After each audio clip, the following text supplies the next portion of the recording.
Welcome back, guys. Commiserations on the draw. Young Daniel, talk to me, bro. Talk to me. Yeah, again, we've done it again, Terry. We have done it again.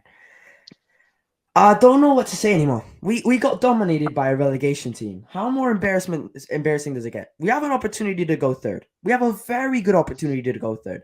What do? What do we do? The same thing we always do. We mess it up.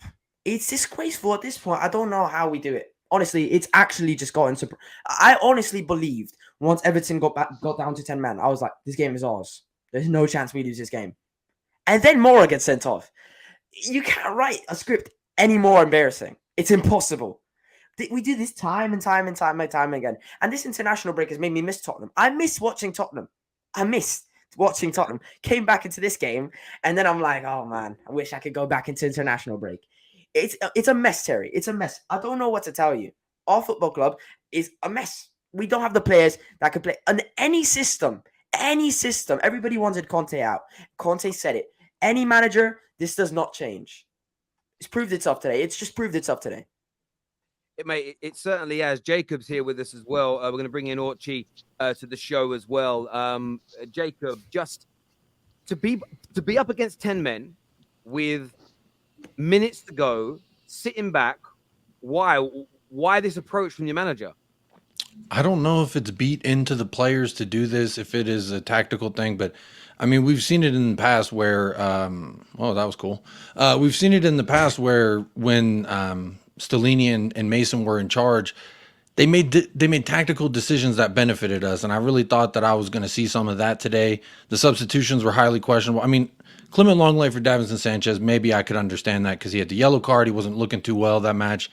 Lucas Moura in the 82nd minute. Why not bring on Danjuma? Why not give him how many minutes were we about to give Lucas? 8 minutes plus stoppage time. I think that's atrocious. We didn't give those minutes to a player like Danjuma. He would have wanted to play angry, play with the chip on his shoulder.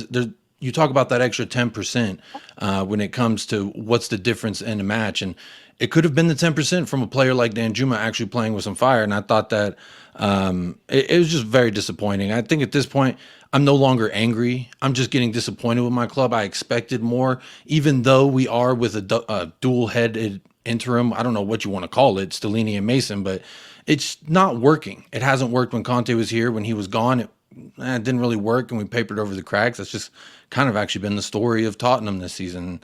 It's actually very, very discouraging to see, in my opinion.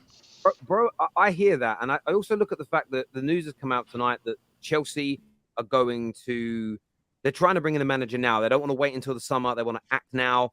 They've got Nagelsmann top of their list. I believe Spurs have him as high up on the list, but he's waiting. There's links to, I got cooked yesterday on Twitter for saying this, but you're linked with Brendan Rodgers, who I actually think would be a very good fit for you guys. And I don't even mean this as a diss. It'd pay beautiful football and won't win you anything, but I think that's where your board sit. That's my honest feeling. Your board winning a trophy is a bonus for you, but keeping Ryan Mason, and I don't even know this guy's name, the bald guy, keeping him, you ain't making top four. You are not making the top four. Jerome, I obviously see your hands are full there, my friend with the little baby. What are you saying, bro? Congratulations, by the way, beautiful. Thanks, man. Man, it's just an embarrassment again to watch this team. You're telling me 10 men Everton pressured us. 10 men Everton played better than us for the whole half. You serious? This is an absolute embarrassment. And sacking Conte for that, when he said the truth, when he said those players are butlers, we've seen this years and years and years and years. And now we're saying, oh, we sack Conte just for saying the truth. An absolute embarrassment. And now we're having Stellini staying back. What for? To just play the same shit again. And then the press conference would be like, coming to Everton is a hard place to play. We haven't won an away game in a long time. Okay? Start of this year, we haven't won an away game. And it's continuing it again. This is an embarrassing team. When I said we were the level of West Ham, Everton, and all of the team, we can't be saying we are top 6 team. We can't be saying like Arsenal, Chelsea, Liverpool, Manchester United, or our rivals. They've won Premier Leagues. They have Premier League pedigree. We have nothing. Absolutely nothing. Our rival should be West Ham, Everton, and anything on the bottom of the league. That's what we should be. That's our level right now. You're telling me Tottenham, 10 men, they can't push. They can't push. We're just playing back and just waiting against 10 men. An absolute embarrassment. Seriously, I'm just frustrated. I'm not laughing at what you're saying. I'm loving the fact that you're holding in the anger because your baby's there. And you're here. I feel Terry. I'm serious. It's like baby girl or boy? Baby girl. Baby girl. Are you making And her? You're going to be a Tottenham fan? Please don't, Jerome. Please don't. Nah. Thank you. Nah. Thank I'll you. be Jerome. like you. Please I'll don't. be like what your dad told you, Terry. You can decide whatever team you want to support, but do not support Tottenham. Do not let her, but don't do that. Don't let her fall for my Hopefully, mistakes. hopefully we'll improve by then, maybe. Yeah, maybe.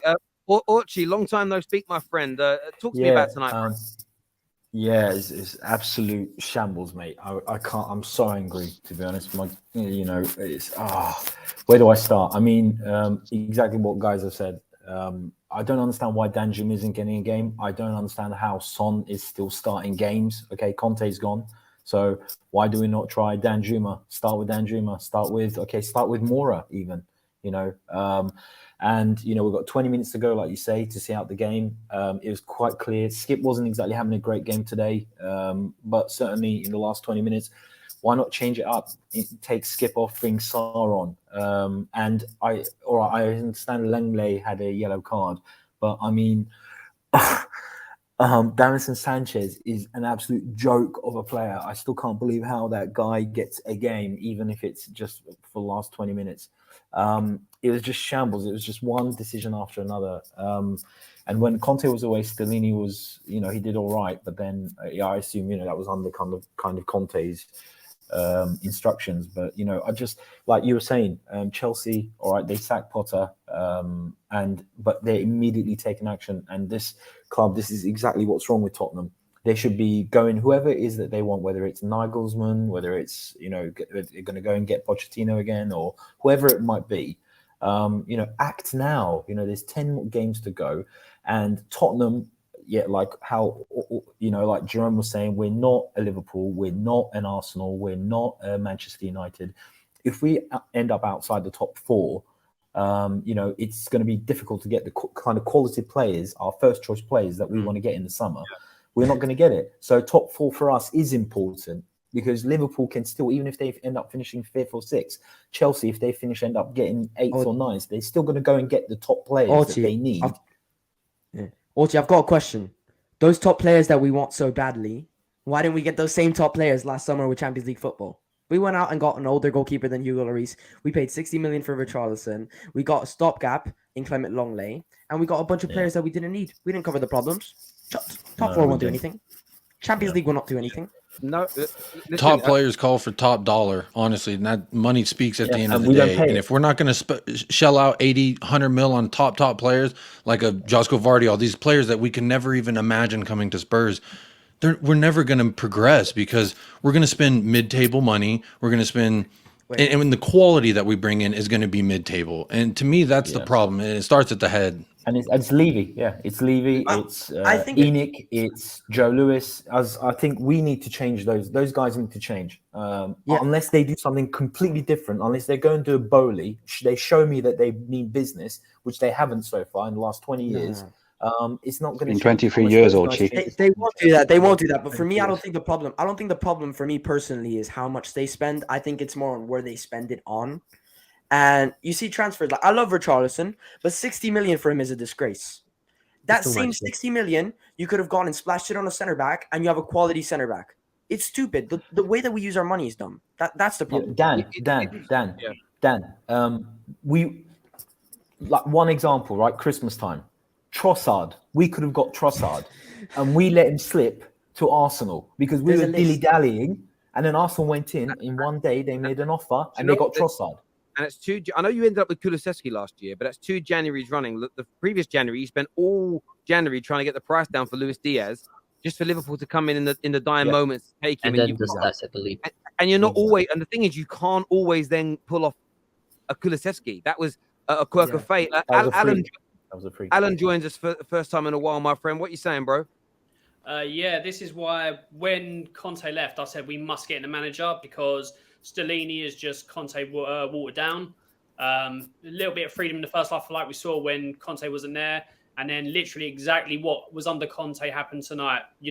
Everton, who are fighting relegation, are down to 10 men, go a goal down, and you sit back and you allow them to press. You make a defensive substitution, and then you just basically go, okay, let's put everyone behind the ball.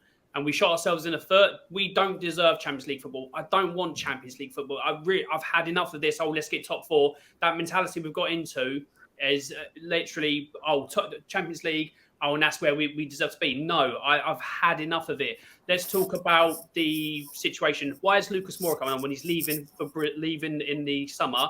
And people like Danjuma are just to get yourself sent off to add to the problems.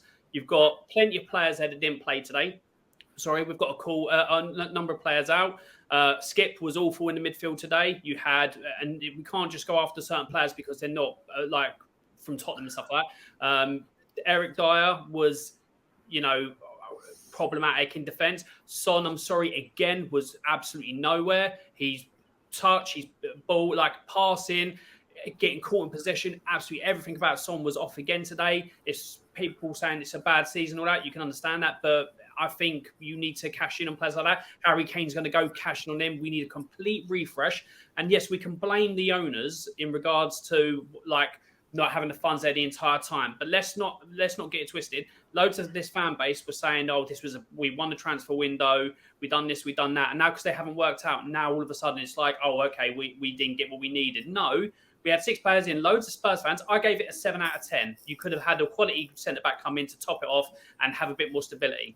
But you had so many problems that you had to solve. People going, "Oh, Basuma, let's go to sort our midfield." You've got a backup keeper that isn't Galini, who's going to cause who was absolutely awful. A backup to Harry Kane, which Spurs fans have asked for long times, even I have. So we get these in, and we're like, okay, it's not bad. And then all of a sudden, it's like, oh, we don't get anything. Let's blame the owners. No, let's blame mismanagement of team, of players, of performances as well. Let's blame players who have not shown up this season. Let's blame the owners as well for their thing. You've got to blame across the board. Going after the owners is so easy. I'm Ian can leave you out, but just going after one problem is just so easy to do. You need to blame across the board, and even Harry Kane gets blamed. Yes, okay. He scored the penalty and all that, but for most of that game, he was getting bodied and manhandled, and he weren't leading by example. You've got to blame everyone. You can't just go, Alan, gender. I have to blame one person or one entity. It's all of them. I'm sorry, bro. I love you, man. But who do you think the blame falls to? Who do you think the blame falls to? The manager? Okay, listen to this. Who appointed the manager? Everyone. You think the blame is on the players? Who bought the players? At the end of the day, the blame is going to go to the owners because they're the ones that make the end decision to buy these players. I'm tired of sitting here and hearing people say, "Oh yeah, but Daniel Levy's not playing on the pitch." Who's playing on the pitch? The players. Who bought those crap players? The owners. The blame gets on the owners. So to add to that, Dan, think about the mindset of a player like Kane. You mentioned Kane, Alan. I mean, if you think about it, his mindset going into this match is what? Is looking forward to the summer? Is he looking forward to the next project with Tottenham? That's a problem that the owners did to us. That mindset of players like Kane, Sonny. What's the point of going out there and trying? That's the owner's problem. Okay. So Can we? Sorry, I just want to get Alan's response on that. Go on, Alan. Yeah, sure. So what the idea is, let's wave the white flag and let's just go put our feet up for the rest of the season and do nothing. Yeah. Come on. No. Who's my manager? Is it Stellini? Is it Mason? I don't care. You're paid to do a job. You do that job regardless. Right. And if your boss is who? If you don't have a boss, who are you supposed to look for advice when you're going through adversity? Who are you supposed to turn to when you have a question, or maybe if we're not doing this right, who can steer us in the right direction? Who is it? Stellini or is it Mason? So hold on. It doesn't matter because these same performances are like when we were under Stellini for certain times. These players showed up, so we can't have it both ways now. That they show up for when they want to. What do you mean they showed up? Alan, they always do. No, what do you mean they showed up? You said that they showed up. I'm asking, what do you mean? They do this. He's talking about that 5-game win streak when we had. Alan, I think you're forgetting something. Under every manager, we have the same dumb win streak. Even under Nuno Espirito Santos, we had the same win streak. And everybody's like, "Oh yeah, we were top of the league for like 5 weeks, and everybody was throwing a party." At the end of the three. Yeah, three. We have these win streaks. And then We start losing, and the whole player, every single player at the club is in Levy's office crying. They do this every So single who do you time. blame then? Don't Who fall for the should you trap. be blaming? Here's where I The players and the owners, because the owners are the ones that buy the players. When things go well and we win, and we're like after 3 games we were top, and then under Mourinho when he first started we were top by October, November, and all that. Okay, so we have those win streaks. When we were top under Mourinho and top under Nuno for a little bit, everyone was like that. Well, nobody blamed Levy. Squeaking by with a few wins versus teams who are struggling doesn't constitute. I'm sorry. I mean, it can leave you out, but we've got to put on that pitch today was poor mismanagement by Stellini. Stellini, literally ridiculous balls. Like Who hired that guy? Hitting everyone behind the ball. Who hired Stellini? Thank you, Jacob. Who hired Stellini?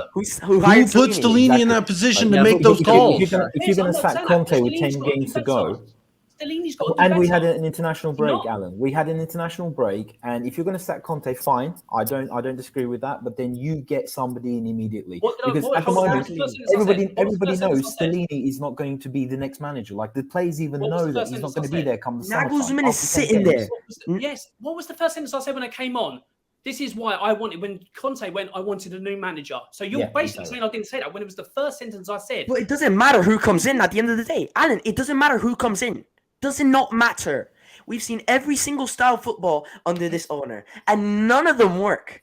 What next style of football do you want to see to make it prove to you that it's not the manager's fault? How many different managers do you want to see fail at this football? Give me a number. Hold on. Stop for a second. I said You're saying... So it's not to hear that, because I said you can't blame it all on him all the time. You want to pick and hear what you want to hear. Like what you want to hear. I've said Armenia can leave you out. They need to do better. They've sold us short on numerous occasions. I have put them to the sword many times, but performances like that with a type of players that go around going, I can't be bothered here. Manager that's like, okay, we're 10 minutes against him and Everton. You're on 1-0 up. You should be all over them, making them run around and all that stuff like that. You know, going for that second goal, killing the game off. It was on them as well tonight. It's not just about the owners. The owners take blame for loads of stuff to do with Spurs. We're great off the pitch, rubbish on the pitch. I get that, but in performances like that today, the owners now a problem, but you hold the people, the manager and the players who did not show up, who brought the players, who done something stupid. You hold them to account as well.